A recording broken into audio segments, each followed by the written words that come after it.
few years, the goats are brought to the Willow Creek open space near Bernalillo, New Mexico.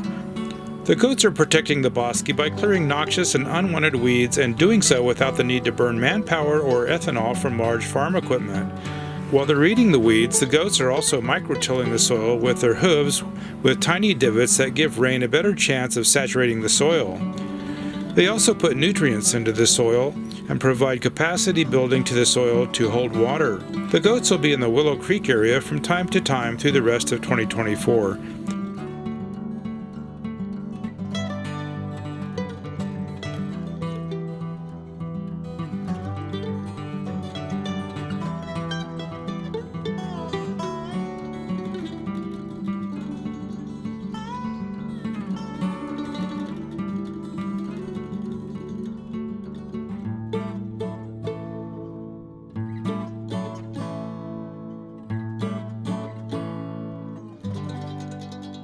Thanks for watching, and please subscribe to our channel.